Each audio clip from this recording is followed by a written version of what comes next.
السلام علیکم۔ نصیب کا لکھا مل کر رہتا ہے، کب کہاں کیسے یہ میرا رب جانتا ہے۔ قبولیت کا وقت تو معلوم نہیں، مگر کون کی آس رب سے امید لگائے بیٹھے ہیں۔ دنیا کی تمام چیزیں مل جائیں مگر سجدے کی توفیق نہ ملے تو سمجھ لینا تمہارا رب تم سے ناراض ہے۔ معجزوں کے دروازے صبر کی چابی سے کھلتے ہیں۔ رحم اتنا ہے، ناراض بھی ہو تو بھوکا رہنے نہیں دیتا، شکر اس خدا کا۔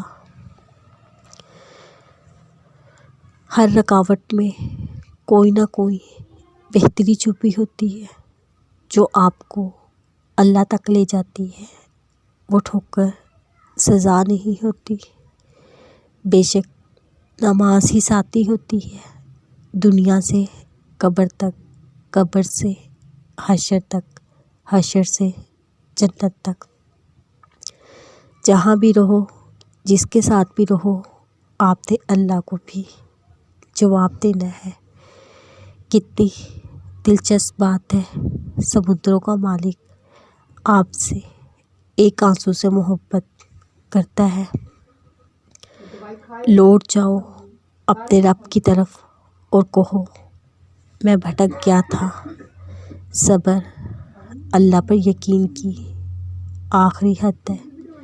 سکون حاصل کرنے کا سب سے بڑا ذریعہ اللہ تعالیٰ کا ذکر کرنا اور کثرت سے رسول صلی اللہ علیہ وسلم پر درود پاک پڑھنا۔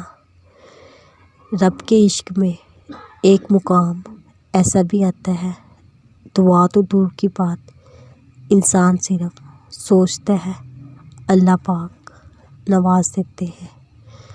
دوسروں کو گرانے میں تمہیں جیت کے تو یقین جانو آپ انتہائی گرے ہوئے انسان ہو۔ ان لوگوں پر اعتبار کرو جو تمہاری 3 باتیں بھاپ سکے، تمہاری ہنسی میں پوشیدہ درد، تمہارے غصے میں تمہارا پیار، تمہاری خاموشی میں تمہاری وجہ۔